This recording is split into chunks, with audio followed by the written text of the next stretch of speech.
से एक ही बात कहता हूँ, मेरी ओर से और कांग्रेस पार्टी की ओर से हमारी सबसे पुरानी अनाज मंडी, हमारी नई अनाज मंडी और हमारी सबसे नई अनाज मंडी, यहाँ जो और पूरे हरियाणा के आड़तियों की जो समस्याएं हैं उनको लेकर हम इकट्ठे मिलकर संघर्ष करेंगे। ईश्वर की कृपा से 40 दिन के बाद जब कांग्रेस की सरकार लोगों के आशीर्वाद से बनेगी तो इसका हल निकालेंगे। 4 बड़े मुद्दे हैं जो मैं उठाना चाहता हूँ। पहला मुद्दा है हमारे आड़तियों की आड़त का। ये केवल कैथल की अनाज मंडी की समस्या नहीं, पूरे हरियाणा के 5 लाख के करीब जो आड़ती परिवार हैं, मुनीम परिवार हैं और मंडी से जुड़े हुए 10 लाख जो मजदूर हैं, उनके पेट पर भारतीय जनता पार्टी की सरकार ने लात मारी। हमारी आड़त 2.5% हमेशा से रही। ये 2.5% आड़त किसान नहीं देता था, खरीद एजेंसियां देती थी, क्योंकि बाद में वो खरीद से कहीं अधिक मूल्य पर उस फसल को बेचते हैं तो वो भी मुनाफा कमाते हैं। ये 2.5% आड़त काट कर 46 रुपया और 45 रुपया कर दी गई। 46 रुपया कुछ पैसे और 45 रुपया कर दी गई। ये अपने आप में घोर अन्याय है। आप मुझे बताइए, फिर मंडी का आड़ती कोई 2 नंबर का काम तो वो करता नहीं, उसके पास तो कोई और आय का साधन नहीं। जो साल में 2 बार आड़त आएगी उसी के आधार पे वो अपने परिवार का पेट पालता, वो कहाँ जाए। ये पहली बार हरियाणा में हुआ।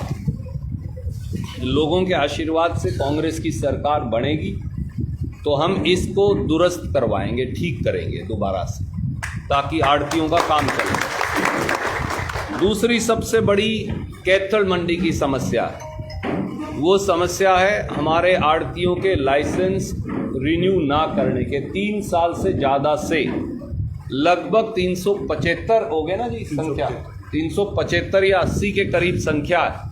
हमारे आड़ती भाई लाइसेंस रिन्यूअल के लिए दर दर की ठोकरें खाने लग रहे हैं, परंतु आज तक उनका लाइसेंस ये सरकार रिन्यू नहीं करती। मैं ये पूछता हूँ, मैं एक दुकान खोलना चाहता हूँ, किसी लाइसेंस की जरूरत नहीं।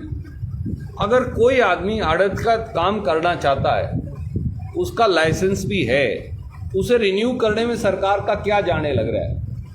भाई उसके पास काम होगा वो काम कर लेगा, कम काम होगा कम काम कर लेगा। आप उसकी वो रोजी रोटी क्यों छीनने लग रहे हो। परंतु मुझे कारण पता नहीं, रिश्वतखोरी और भ्रष्टाचार का जो आलम है उसके चलते मंडी के आड़तियों के लाइसेंस रिन्यू नहीं किए जा रहे। तीसरी बात है, आड़तियों पर शॉर्टेज डालने का धंधा पहली बार इस शहर के अंदर शुरू हुआ है। मंडी के बहुत सीनियर पुराने साथी यहाँ बैठे, हमने कभी ये हमेशा जब आप वज़न करते हो और उसे गोदाम तक ले जाते हो 19-21 का फ़र्क आता है, क्योंकि नमी वाली फसल भी खरीदनी पड़ती है, सरकार भी हिदायत दे देती है। और कई बार जब आप उसे साफ करके बोरी में भर के आप उसे गोदाम तक ले जाएंगे या बीच में पिलफ्रिज हो जाए, मैंने मेरी दुकान से, मैं मंडी का आड़ती हूँ, सही भिजवा दी। आगे अगर वहाँ से और अनलोड करने तक अगर कोई चोरी कर ले तो आड़ती की जिम्मेवारी कैसे। या तो आप मेरे यहाँ तोल कर जो ले जा रहे हो मुझे वो भाव दो। मेरी शॉर्टेज गोदाम के ऊपर काउंट नहीं की जा सकती जी। और कट्टे के जो अंदर हेरा फेरी बहुत दिनों से 10 साल से यहाँ चल रही है, आज तक उसका हल नहीं हुआ। 500 जैसे ढुल साहब ने भी बताया, मेरे भाई ने भी बताया कि 580 ग्राम का कट्टे का वज़न कटता है। कट्टे का वज़न 500 ग्राम और कभी कभी 475 ग्राम भी निकलता है। उसकी शॉर्टेज आड़ती क्यों दे। उसकी शॉर्टेज वो दें जो कट्टे में अंदर वज़न में हेरा फेरी करवाने लग रहे हैं।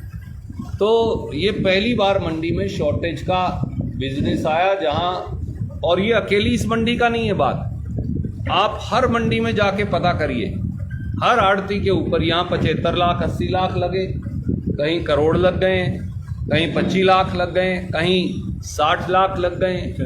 ये एक जजिया कर की नहीं वसूली। कैथल जिले में ढुल साहब ने बताया कि सारी हमारी मंडियां लगा लें तो 250 लाख रुपया आड़तियों से वसूले जाएंगे। क्या मैं सरकार से ये पूछ सकता हूँ, उनकी आड़त ही 250 लाख शायद बनेगी या 300 बनेगी, तो फिर वो खाएंगे क्या, कमाएंगे क्या, पहनेंगे क्या, ओढ़ेंगे क्या, ये आप करने लग रहे हैं। और चौथी बात है किसान की फसल की सीधी पेमेंट करने की। उसका एक बड़ा सीधा हल है, जो किसान सीधी पेमेंट लेना चाहे वो लिख के दे, पर शायद मनोहर लाल खट्टर जी और नायब सिंह सैनी ये नहीं जानते, क्योंकि मुझे नहीं पता, मुझे लगता नहीं दोनों खेत जोतते हैं या उन्होंने कभी आड़त की दुकान जिंदगी में करी है। मैं खेत भी जोतूं, अपनी आड़त की दुकान भी करता हूं, तो इसलिए मुझे पता है आड़ती का और किसान का एक रिश्ता है। आड़ती और किसान का वो, अगर मैं ये कहूँ एक तरह से रोटी बेटी वाला भाईचारे का रिश्ता है, तो वो गलत नहीं होगा। उस भाईचारे के रिश्ते में अगर मैं ये चाहूँ कि मैं मेरी पेमेंट आड़ती के थ्रू लूँगा, तो सरकार को क्या एतराज है? मैं, मेरी पेमेंट है, कहीं जमा कराऊं। परंतु क्या होता है, कल को अगर किसान को लड़की की शादी के लिए पैसे की ज़रूरत पड़ गई, घर में कोई हारी बीमारी आ गई, उसके लिए पैसे की ज़रूरत पड़ गई, तो बैंक वो पैसा उसे नहीं देगा। कहीं बिटिया के घर में दिक्कत होगी, आदमी रिश्तेदार के और के घर में दिक्कत होगी, आदमी भाईचारे में हमेशा मदद करता है 2 पैसे की, वो पैसा वो आड़ती से गाए बगाए उसको लेना पड़ता है। इसलिए एक रिश्ता बना आ रहा था। आजकल कोई 2 रुपये सैकड़ा का ब्याज नहीं ले सकता, ना कोई दे। 1 मिनट के अंदर अगले का गला पकड़ ले, अगर आप उससे 24% 36% ब्याज लेंगे तो। इसलिए आपस में जो ये रिश्ता है लेन देन का, एक तरह से मैं कहूँ बैंक का रिश्ता, बैंक और कस्टमर का रिश्ता है, इसे क्यों तोड़ रहे हैं? हाँ, किसी ने अपना संबंध नहीं रखना आड़ती से, कोई कहे मेरी तो जी सीधी पेमेंट करो, ये उसकी स्वेच्छा है, तू ले ले। पर जो अगर लिख के दे आड़ती और किसान कि जी मेरी यहाँ से रूट कर दो, तो सरकार को क्या एतराज? ये करना चाहिए, बड़ी सीधी बात है, इसमें तो कोई रुपये भी नहीं लग रहे, कोई पॉलिसी मैटर भी नहीं है, एक बड़ा सिंपल सोल्यूशन। ये कुछ समस्याएं। इसके साथ साथ एक बड़ी समस्या आड़ती को जो है 5वीं, वो है कानून व्यवस्था की। कैथल अनाज मंडी के अंदर बहुत समय नहीं हुआ है, और अगर थोड़ा समय बीत भी जाए तो हम वो भूल नहीं सकते। हमारा एक साथी शहीद हो गया क्योंकि वो दूसरे साथी की ऊपर पड़ रही डकैती और फिरौती से बचाने गया था, नई अनाज मंडी के अंदर, भाई मनीष मित्तल। इसी प्रकार से हमारे मॉडल टाउन में जो कैथल की अनाज मंडी का हिस्सा है, वहाँ पर जिस प्रकार से गला रेत कर एक दंपत्ति की हत्या की, आज भी उसको शहर भूला नहीं है। इस शहर के अंदर 6 महीने में 4 जगह फायरिंग हो ली। भगत सिंह मार्केट में फायरिंग हुई, कंप्यूटर मार्केट में फायरिंग हुई। आए दिन फिरौती और गुंडागर्दी का धंधा शुरू है। आड़ती अपना पैसा निकालने बैंक से अब कतराता है और घबराता भी है। इससे निजात दिलाने की इस इलाके और हरियाणा दोनों को ज़रूरत है। पूरे हरियाणा में यही बदमाशी का आलम है। ये कैथल की कहानी तो मैंने आपको बयां की, पर यह हर मंडी की कहानी है। जबरन वसूली, फिरौती, छेड़छाड़, लूटपाट, ताड़े तोड़ना और डकैती, ये आए दिन का धंधा बन गया है।